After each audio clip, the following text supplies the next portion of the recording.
Evening all. So let's have a look now at I guess the one of the more fun dropships that you can get. I think only from a cost perspective, it's probably worth looking at this thing because it's a bit of a funny one. It's the VIPER. The VIPER to me, I think, is a good dropship. We'll look at the Gorgon next time, but I want to try and compare the two. So the VIPER to me is a really good dropship in terms of, look, there's no skill requirement. It's pretty cheap.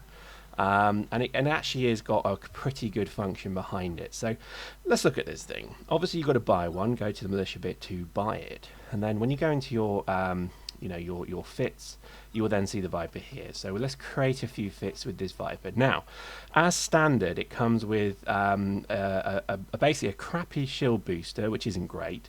And then it basically comes with the missile launchers, the militia MT-1 missile launcher, which I think is probably about as good as a pea shooter. So you probably want to replace all of that, all of that stuff that it comes with. But let me explain why this is actually a pretty good ship. Now, what we're going to do is try and fit this in terms of a few, I would say probably general fits. So first off, as with any shield tanking beast, you generally want to try and increase its power grid and just really try and make the lows assist the tank. So here we're using the low power grid mods to basically give us more I guess capacity to fit decent tanks in the mid. So there we've just fit the really good sort of active shield booster.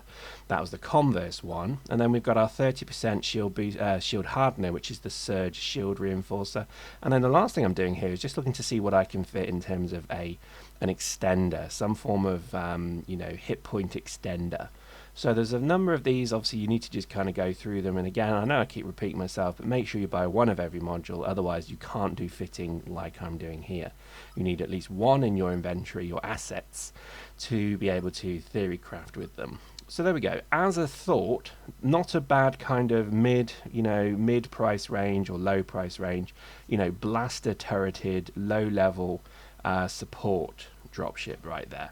Able to withstand a little bit of punishment, not brilliant, certainly not fast, but I would say as a, if you're on a particularly good ambush where you're just owning the other team, something like this isn't too bad. You can bring it in, you can basically just tank whatever's given at you. Not brilliant, but again, probably worth looking at. Now, one of the things I get asked a lot is what about damage upgrades? When I think, you certainly can fit these things. The only problem is the field, for example, with hybrids, the field stabilizer is the damage upgrade, or the damage mod, as we call it in EVE, for hybrids. So basically what that gives you is a bit of a faster rate of fire and a bit of an increase in damage. You also have certain mods such as this, like the twin charger, which I think I've put it on the ship, but the reality is I think they're more for the LAVs. They're certainly there to make to turbocharge and certainly get the LAVs going faster. So I think as on a dropship, it probably doesn't have much of an effect, or even any effect, to be honest.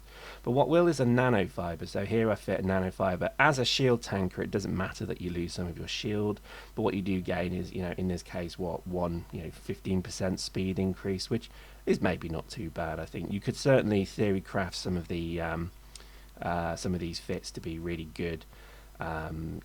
Good speed tanks. As you can see here, this is then my standard one. Now, I don't know why I've put an energized plating on this. I think that was a mistake, because generally don't mix armor tanking and shield tanking. That's just a bad idea.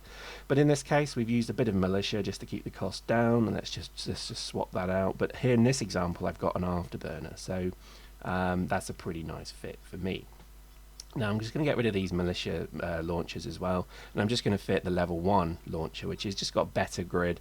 It's not a great deal better in terms of its operation, but I think it's worth doing because militia gear generally is quite heavy on the drain it gives you in terms of your power grid. So here we're just really trying to get this thing to work, and as you can see, oh, I fit the wrong shield. That's always the thing to watch out for.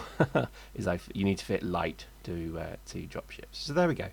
Not a bad fit, that. Not particularly great. It's got a booster, it's got an afterburner, it's got an extender, and it's got two relatively useless rocket launchers, which I hope they're going to do some work with soon, because they do need some work. Now, I don't necessarily need two power extenders here, so I've just fit a power, I guess you call it a PDU, a power diagnostic unit, because that just gives me 5% shield, 5% capacitor, blah blah blah blah blah, all that good stuff.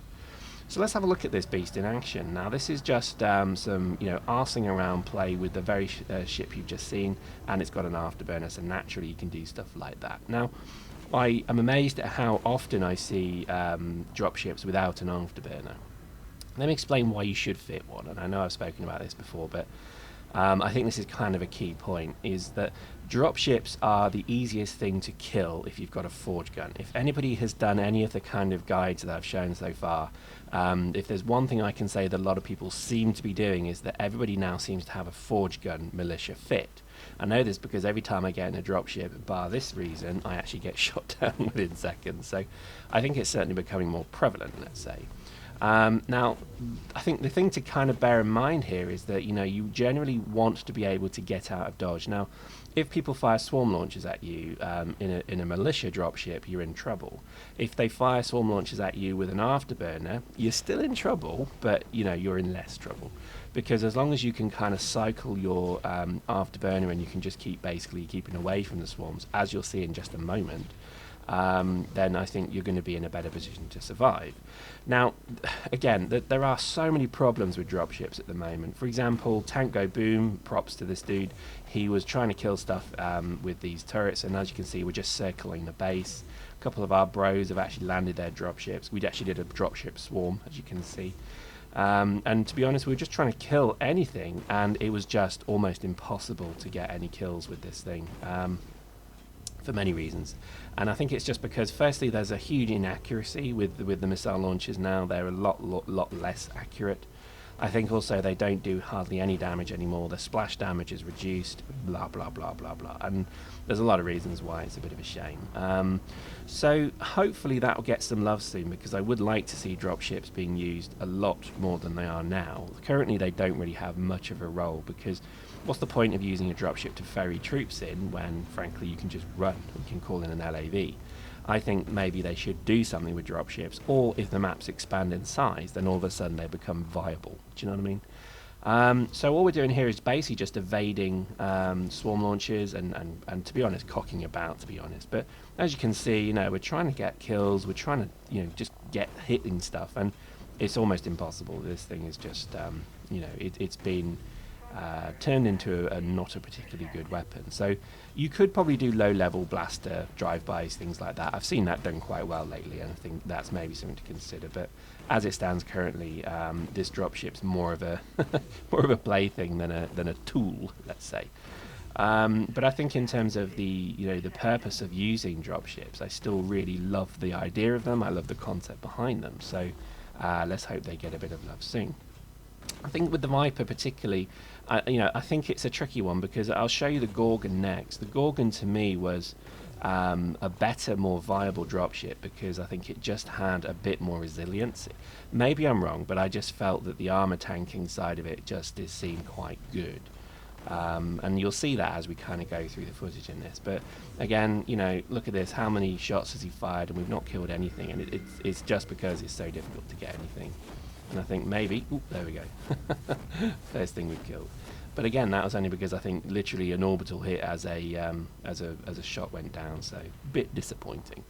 But that's dropships and that's missiles for you currently. I think before, if you didn't play before the beta, okay, here we go. So now we're going to punch it. So we're going to hit our afterburner, and then all of those swarm launchers that are after us are basically done. Now, interestingly enough, with the afterburner on, you'll notice that we're moving quicker, just generally, but every time I press space, or I guess jump, the afterburner will kick in, and you've got a limited kind of burn of that, but you can do it as many times as you like. I think you can do like a number of pulses, if you like, of the afterburner, as long as it's active, and that I found that very useful. So here we go again, punching it once more, getting up into the air, and only because swarm launchers are after us. And the shield boost is obviously rapid as well. So, this is why I would say, yeah, you've got less fit with the afterburner, and people I think on paper may disregard it, but I would say it's absolutely vital to fit an afterburner for those very reasons you've just seen there. So, there we go. I'm getting spammed with mail again.